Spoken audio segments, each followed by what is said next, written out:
안녕하세요. 정상으로 가는 수학의 문승환 선생님입니다. 오늘 제가 준비한 내용은요. 첫 번째, 2022년 1학년 1학기 중간고사 수학시험에 대한 분석이고요. 두 번째는 그 분석에 따른 기말고사 대비 전략. 세 번째는 그래서 우리 반은 어떻게 기말고사 대비를 할 것인가에 대해서 말씀드리도록 하겠습니다. 일단 첫 번째, 중간고사 분석을 먼저 보여드리도록 하겠습니다. 일단 첫 번째로는 전체적인 분석에 대해서 먼저 말씀을 드리겠습니다. 일단은 이번 중간고사 같은 경우에는요. 객관식 18문제, 서술형 2문제가 출제가 되었습니다. 그 다음 난이도별 구성에 대해서 말씀을 드리자면 일단은 서울국제고 같은 경우에 다른 일반적인 학교처럼 수학 진도가 나가는 것이 아니라 두 파트로 나눠서 진행이 됩니다. 그래서 한 선생님은 앞에서부터 수업을 진행을 하시고 그다음 다른 선생님은 중간 부분부터 정확히는 평면접표부터 수업을 진행을 하고 계십니다. 따라서 시험 범위 같은 경우에도 다른 학교랑 조금 다르게 진행됨을 알 수가 있는데요. 그래서 앞파트 같은 경우에는 다항식의 연산부터 복소수까지, 뒷파트 같은 경우에는 평면접표부터 직선의 방정식까지가 이번 중간고사 범위였습니다. 각 범위에 따른 난이도별 구성을 말씀드리자면 일단 첫 번째 앞부분 파트, 다항식의 연산부터 복소수까지 에 대한 부분을 말씀을 드리자면 일단 1번부터 4번까지가 난이도 하에 해당하는 문제였고요. 5번부터 9번까지가 난이도 중, 그리고 객관식 10번이 상, 그리고 서술형 19번이 난이도 상에 해당하는 문제였습니다. 그리고 뒷부분 파트에 대한 말씀을 드리자면 11번부터 14번까지가 난이도 하에 해당하는 문제, 15번부터 17번까지가 난이도 중에 해당하는 문제, 그리고 객관식 마지막 문제였던 18번 문제가 난이도 상, 그리고 서술형 문제 중에서 두 번째 문제인 20번 문제가 난이도 중에 해당하는 문제라고 볼 수가 있습니다. 그 다음 여기 화면 오른쪽을 보시면 각 단원별로 난이도 및 단원별 문제가 어떻게 문항수가 출제되었는가를 표로 정리해서 이렇게 사진으로 실어 놓았습니다. 일단 시험에 대한 전체적인 총평을 말씀드리자면 일단 첫 번째로는 단원별로도 그렇고 난이도별로도 그렇고 굉장히 고르게 출제가 되었음을 알 수가 있습니다. 따라서 뒷부분에서 다시 한번 언급을 하겠지만 어느 단원 조금 많이 치중되지도 않았고 난이도도 물론 상 문제가 전체적으로 상대적으로 좀 적기는 하지만 난이도도 굉장히 다양하게 출제가 되었기 때문에 쉽게 표현하자면 편식하는 습관을 들이면 안 될 것 같습니다. 어느 단원 가리지 않고 전체적인 단원 그리고 전체적인 난이도를 열심히 공부하는 것이 그래도 시험 대비를 잘하는 그런 전략이 되지 않을까 싶습니다.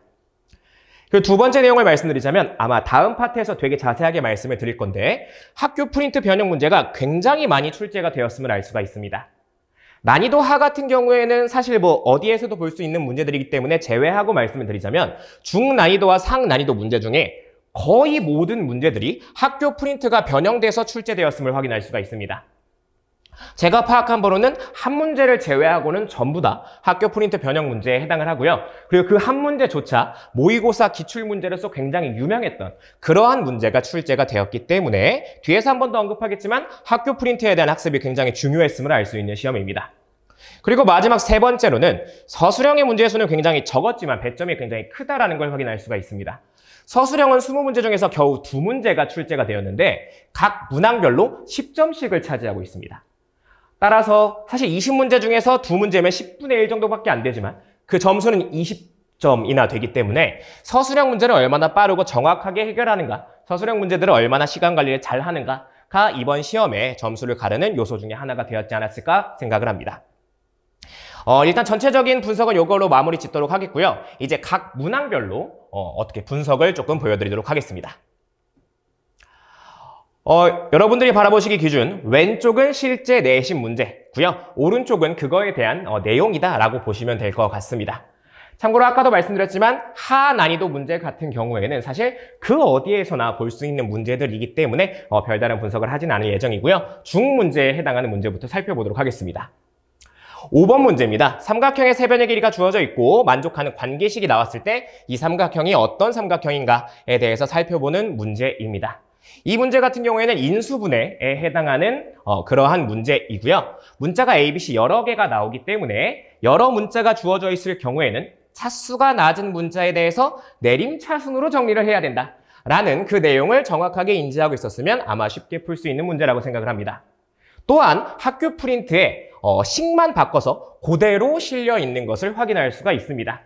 그래서 계속 반복해서 얘기할 예정이지만요. 학교 프린트를 되게 꼼꼼히 살펴본 학생들이라면 그리고 그냥 학습을 열심히 한 학생들이라면 5번 문제는 쉽게 해결하지 않았을까라고 생각을 합니다. 다음 문제 살펴보겠습니다. 6번 문제입니다. 양수 x가 주어져 있고요. x제곱 더하기 x제곱분의 1이 3일 때 x 5제곱 더하기 x 5제곱분의 1의 값을 계산해야 되는 문제입니다. 오른쪽을 보시면 역시나 학교 프린트에 굉장히 유사한 문제가 실려 있음을 확인할 수 있습니다. x가 양수라는 조건은 제일 마지막에 실려 있고요. x제곱 더하기 x제곱분의 1이 4일 때 x세제곱 더하기 x세제곱분의 1의 값을 구하는 문제입니다. 그리고 이제 학교 실제 시험에 출제된 5제곱 더하기 5제곱분의 1의 값 같은 경우에는 앞에 있는 학교 프린트에 있던 요 두 개의 값을 구하면 충분히 계산해낼 수 있는 문제입니다. 따라서 어떻게 보면 학교 프린트의 문제를 아주 조금이나마 난이도를 올려서 출제한 문제라고 볼 수가 있습니다. 7번 문제입니다. 다항식의 나눗셈을 활용해서 숫자의 나눗셈에서의 나머지를 구하는 문제입니다. 역시나 학교 프린트에 이렇게 실려 있음을 알 수가 있는데 방금 전 두 문제와 비교를 해보시면 굉장히 뭐랄까요? 글자가 좀 작다고 해야 될까요? 무슨 얘기냐면 학교 프린트에서 상대적으로 넓은 파트를 차지하고 있는 그러한 내용이라고 볼 수가 있습니다. 따라서 우리가 여기서 유추해 볼 수 있는 건 물론 이 내용 자체가 사실 많은 지분을 필요하는 그러니까 많은 내용이 필요한 그런 내용이기도 하지만 학교 프린트에서 이렇게 많은 양을 차지하고 있다는 건 사실 어떻게 보면 요 문제 출제될 확률이 높겠구나 라고도 우리가 추측을 할 수 있는 거겠죠. 8번 문제입니다. 모든 실수 x에 대해서 등식, 저렇게 등식이 성립을 할 때 상수 a, b, c, d의 값을 구해서 곱해야 되는 그러한 문제입니다. 계속 똑같은 말을 반복해서 드리고 있지만 역시나 이 유형 같은 경우에 학교 프린트에 역시나 실려 있었던 문제입니다. 그리고 이따 뒤에서 한 번 더 언급을 할 거지만요. 이 부분에 대해서 학교 선생님이 수업 시간에 굉장히 강조를 했다라고 합니다. 그리고 지금은 제가 이 파트, 이 한 문제만 실어놨지만 사실 이 한 문제뿐만 아니라 몇 문제가 더 실려 있었어요. 방금 전 문제와 마찬가지로 그래서 되게 많은 지분을 프린트해서 차지하는 문제였습니다. 따라서 뒤에서 한 번 더 언급을 하겠지만 학교 선생님이 되게 중요하다라고 강조했던 유형이기 때문에 어떻게 보면 출제되는 것이 어떻게 보면 당연한 그러한 문제였음을 알 수가 있습니다. 9번 문제입니다. 역시나 9번 문제도 학교 프린트에 유사 문항이 실려 있음을 알 수가 있고요. 역시나 이 유사 문항을 열심히 이 프린트 문제를 열심히 풀었다면 아마 이 9번 문제도 조금 시간은 필요할 수 있겠지만 잘 풀지 않았을까 생각을 합니다. 10번 문제입니다. 10번 문제가 제가 난이도 상으로 분류했던 문제인데요. 역시나 여기 왼쪽이 실제 내신 문제고 오른쪽이 학교 프린트에 실려있는 문제입니다. 문제 구성도 굉장히 유사함을 알 수가 있고요. 그 다음에 문제를 조금 더 뜯어보자면 3fx 더하기 gx랑 fx 빼기 gx가 모두 x 빼기 16으로 나누어 떨어질 때 그리고 학교 프린트에 실려있는 문제를 보면 2f 더하기 g 그리고 f 더하기 2g 역시나 숫자만 조금 바뀌어서 출제가 되었음을 확인할 수가 있습니다. 그리고 실제 내신 문제 같은 경우에는 x 빼기 16으로 나누어 떨어질 때 학교 프린트 같은 경우에는 x 빼기 7로 나누어 떨어질 때 역시나 숫자만 바뀌어 있음을 우리가 파악할 수가 있겠죠. 그 다음 보기 선지도 살펴보시면 물론 기억과 A는 조금 다르겠지만 니은부터 살펴보시면 실제 시험 문제는 x 빼기 16의 제곱으로 나누어 떨어진다. B 같은 경우에는 학교 프린트, B 같은 경우에는 x 빼기 7의 제곱으로 나누어 떨어진다. 그 다음에 학교 실제 내신 문제 디귿을 살펴보시면 x 빼기 16의 세제곱으로 나누어 떨어진다면 학교 프린트 C번을 보시면 x 빼기 7의 제곱으로 나누어 떨어진다면 역시나 굉장히 유사한 형태를 띠고 있음을 알 수가 있습니다. 따라서 한 번 더 반복적으로 말씀드리자면 학교 프린트가 굉장히 중요했음을 알 수가 있어요. 학교 프린트에 있는 문제들을 문제에 따라서는 뭐 숫자만 변형해서 나오고 혹은 조금 더 심화해서 나오고 이렇게 출제가 되고 있기 때문에 이번 중간고사는 학교 프린트를 얼마나 학습을 잘 했느냐가 굉장히 중요했던 시험이라고 볼 수가 있을 것 같습니다. 앞부분 파트는 여기까지 살펴볼 거고요. 뒷부분 파트 이제 보도록 하겠습니다. 평면좌표부터 직선의 방정식이겠죠. 역시나 11번부터 14번까지가 난이도 하에 해당하는 문제였기 때문에 15번부터 살펴보도록 하겠습니다. 15번 문제, 세 점의 좌표가 주어져 있고요. 각 B가 90도일 때 상수 A의 값을 구하는 문제입니다. 역시나 학교 프린트에 유사 문항이 실려 있습니다. 조금 작아서 잘 안 보일 수도 있는데 제가 읽어드리자면 삼각형 ABC에 역시나 좌표가 나와 있고요. 이번에는 각 A가 90도일 때 상수 A 값을 구하는 문제입니다. 역시나 거의 완벽하게 유사한 문제임을 알 수가 있고 역시나 그래서 학교 프린트를 열심히 학습했다면 당연하게 풀어야 될 그러한 문제라고 볼 수가 있습니다. 16번 보겠습니다. 16번 같은 경우에는요. A, B 두 점의 좌표가 나와 있고요. 직선 Y는 EX 위에 있는 점 중에서 같은 거리에 있는 점의 좌표를 찾는 문제입니다. 역시나 유사 문항이 학교 프린트에 실려 있는데 학교 프린트 문항을 살펴보시면 역시나 A, B 두 점의 좌표가 주어져 있고요. 실제 내신 문제는 Y는 EX 위에 있는 점을 찾았다면 학교 프린트에 있는 문제는 Y축 위에 있는 그러한 점을 찾는 문제로 굉장히 유사한 형태를 띠고 있음을 알 수가 있습니다. 17번 문제 보겠습니다. 17번 문제의 핵심 아이디어는 뭐냐면 바로 밑에서 두 번째 줄 읽어볼게요. 사각형 ABOC의 넓이를 2등분하는 직선의 방정식을 구해야 되는 문제입니다. 참고로 사각형 ABOC는 직사각형이기 때문에 평행사변형에 해당되겠죠. 평행사변형의 넓이를 2등분하는 직선은 두 대각선의 중점을 지나야 한다는 아이디어를 알고 있다면 굉장히 쉽게 풀 수 있는 문제입니다. 그리고 역시나 학교 프린트에 요 유사 문항이 실려 있습니다. 참고로 말씀드리자면 요 유사 문항 같은 경우에는요, 모의고사 기출 문제입니다. 그리고 그 문제가 학교 프린트에 실려 있었다고 보시면 될 것 같습니다. 역시나 학교 프린트를 열심히 학습을 했다면 아마 요 문제도 수월하게 풀지 않았을까 생각을 합니다. 18번 문제입니다. 어떻게 보면 이번 시험에서 가장 어려운 문제라고 봐도 될 정도로 그러한 난이도를 자랑하는 문제라고 볼 수 있습니다. 요 문제 같은 경우에는요, 사실 학교 프린트에 요 관련된 문제가 실려 있지는 않았습니다. 굉장히 유명했던 모의고사 기출 문제입니다. 그러다 보니까 저도 너무나도 당연하게 제가 사용했던 교재에 실어놨습니다. 일단은 요 문제 같은 경우에는 두 개의 아이디어를 되게 합친 문제라고 볼 수 있는데요. 일단 첫 번째 아이디어는 여기 위에 사진에 보이는 삼각형 내각의 이등분선을 그었을 때의 성질을 활용해서 점 D는 BC의 내분점인데 저 내분점의 좌표를 구하는 문제의 아이디어를 사용했고요. 두 번째, 밑변의 길이에 따른 삼각형의 넓이의 B에 대한 내용입니다. 따라서 이 두 개가 짬뽕되어서 난이도 상에 해당하는 18번 문제가 탄생되었다라고 보시면 될 것 같습니다. 이제 서술형 문제로 넘어가도록 하겠습니다. 19번입니다. 19번 같은 경우에도 역시나 두 가지 아이디어의 복합 문제라고 볼 수가 있습니다. 그리고 이 문제 같은 경우에는 사실 두 가지 아이디어 모두 다 학교 프린트에 실려 있었다라고 볼 수가 있을 것 같아요.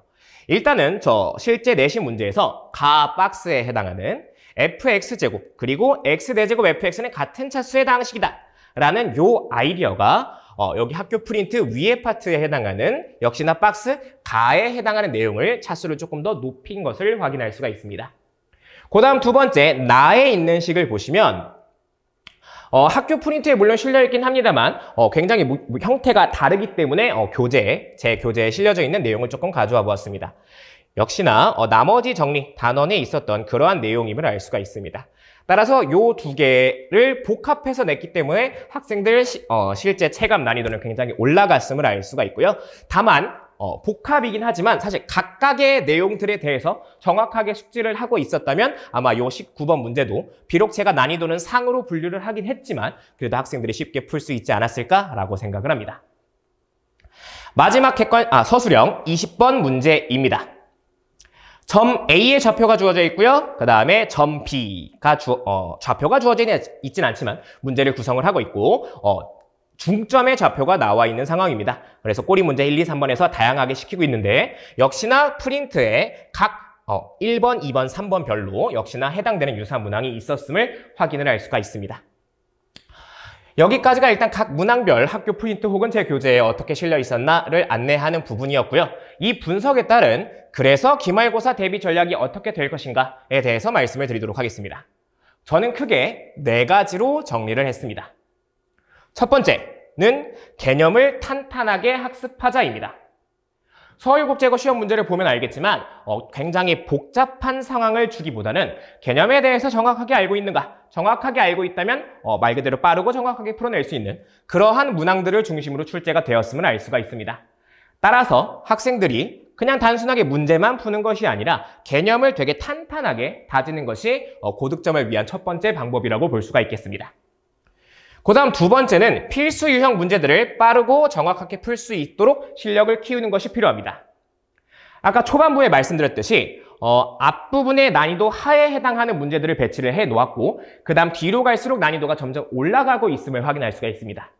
따라서 앞부분에 놓여져 있는 난이도 하 그리고 난이도 중에 해당하는 문제들을 빠르고 정확하게 해결하고 넘어가지 못했다면 뒷부분에 배치되어 있는 상난이도의 문제들을 푸는데도 굉장히 시간이 부족했을 확률이 굉장히 높습니다.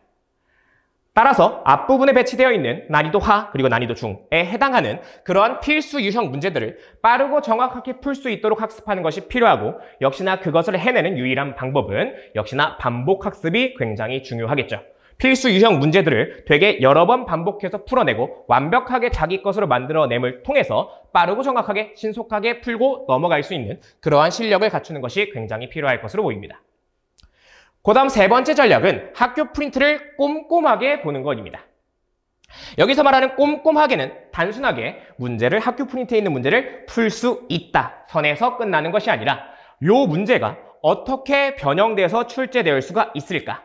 그렇게 변형돼서 출제되었을 때 어떻게 분석을 해야 되는가까지에 해당하는 내용입니다. 중간고사 시험을 보시면 알겠지만 아까도 말씀드렸지만 한 문제를 제외해놓고는 전부 다 학교 프린트 변형 문제임을 확인할 수가 있습니다.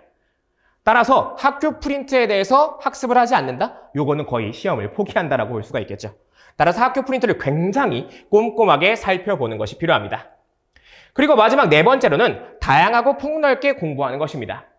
요거를 왜 실어놨냐면요. 3번이랑 어떻게 보면 상충될 수도 있고 혹은 어떻게 보면 3번에 발전된 내용인데요. 학교 프린트 굉장히 꼼꼼하게 보는 거 굉장히 중요합니다. 하지만 학교 프린트에서 만족하고 끝낼 것이 아니라 더 다양하게 봐야 된다는 얘기입니다. 갑자기 이런 말씀을 왜 당연하게 느껴질 수도 있는 이런 얘기를 왜 말씀을 드리냐면요. 이번 중간고사는 되게 상황이 특별했습니다. 뭐가 굉장히 상황이 특수했냐면 굉장히 범위도 적었어요. 원래 그동안 살펴보면은 직선의 방정식 같은 경우에도 직선의 방정식이 지금 다 들어간 게 아니라 굉장히 초반부만 들어갔고요. 그 다음에 앞부분 파트 같은 경우에도 이번에는 복소수까지 출제됐는데 원래 그 다음 단원 혹은 그 다음 단원에 해당하는 2차 방정식 혹은 2차 함수까지 출제되는 것이 그동안 트렌드라고 해야 될까요? 그동안 그렇게 출제되어 왔었습니다. 하지만 이번에 선생님들이 이제 코로나에 걸려서 수업을 많이 못했다고 해요. 그래서 범위가 굉장히 줄어들 수밖에 없었고 실제로 수업 횟수가 굉장히 적었기 때문에 선생님들도 시험 문제를 다양하거나 혹은 어렵게 출제하는 것에 조금 애로사항이 있었을 겁니다. 그러다 보니까 학교 프린트를 굉장히 많이 참고했음을 알 수가 있는데 이번 기말고사 같은 경우에는 사실 어떻게 될지 모릅니다. 예를 들어서 누군가 저에게 이번 서울국제고 그럼 기말고사는 중간고사 때처럼 거의 대부분 문제가 프린트 변형일까요? 라고 물어본다면 저는 모른다라고 답할 것 같습니다. 왜냐하면 이번 중간고사 때처럼 수업을 많이 못하는 그러한 특수한 케이스가 발생하는 것도 굉장히 말 그대로 특수한 케이스인 거고요. 두 번째, 그러한 뭐랄까요? 운에 기대서 준비하는 것은 학교 프린트만 학습하겠다. 이거는 굉장히 뭐랄까요? 운에 기대는 방법이고 아이들의 표현을 빌리자면 가성비 있게 공부를 하는 거거든요. 근데 제가 생각했을 때 가성비 있게 공부하는 거는 굉장히 위험한 행동입니다. 가성비 있게 공부할 것이 아니라 지금 당장부터 시작을 하면 기간이 충분하기 때문에 어느 하나 빼놓지 말고 폭넓게 공부하는 것이 기말고사의 고득점을 맞는 가장 좋은 방법이라고 볼 수 있을 것 같습니다. 그리고 여기 적어놓진 않았지만 마지막 5번째, 그리고 서울국제고 학생뿐만 아니라 모든 학생들에게 해당되는 내용인데 5번째 전략은 바로 학교 수업을 제대로 듣는 겁니다. 많은 학생들이 저한테 얘기해요. 학교 수업 너무 쉬워서 저 안 듣고 그때 막 자습해요. 혹은 다른 문제 풀어요. 이렇게 얘기하는 학생들이 있는데 저는 그럼 항상 얘기합니다. 학교 수업 제발 들어라. 제가 이렇게 모든 학생들한테 얘기하는 이유가 뭐냐면 학교 시험에 출제될 확률이 가장 높은 문제는 저를 비롯한 유명한 선생님들이, 쪽집게 선생님들이 찝어주는 문제가 아니라 학교에서 다른 문제들이기 때문입니다. 아까 제가 가볍게 언급하고 넘어갔었는데 앞부분으로 조금 넘어가 볼게요. 사실 모든 문제가 그렇겠지만 여기 이제 실제 내신 8번 문제입니다. 이 문제 같은 경우에는요, 물론 당연히 프린트에도 실려 있었지만 학교 선생님이 이거 꼭 봐야 된다라고까지 언급을 하셨다고 합니다. 아마 이 문제뿐만 아니라 대부분의 문제가 아마 그렇게 선생님들께서 얘기하지 않았을까 싶어요. 따라서 다시 한번 말씀드리자면 학교 내신 시험에 출제될 가능성이 높은 문제들은 제가 알려준 내용 혹은 저보다 더 유명한 선생님들이 알려준 내용이 아니라 학교 선생님이 수업을 하고 중요하다라고 강조한 내용이기 때문에 학교 수업을 꼭 열심히 들어라 라고 얘기를 저는 항상 하는 편입니다. 따라서 그게 마지막 5번째 전략, 학교 수업을 집중해서 듣기입니다. 물론 공부를 열심히 학생들에 한해서 학교 수업이 쉽게 느껴질 수도 있는데 학교 수업을 통해서 뭔가 새로운 엄청난 걸 배워와라 이런 얘기가 아니라 학교 수업을 듣다 보면 우리는 이제 미리 학습을 하고 가니까요. 학교 수업을 듣다 보면 우리가 내용을 숙지하고 하기 때문에 선생님들의 뉘앙스를 파악할 수 있어요.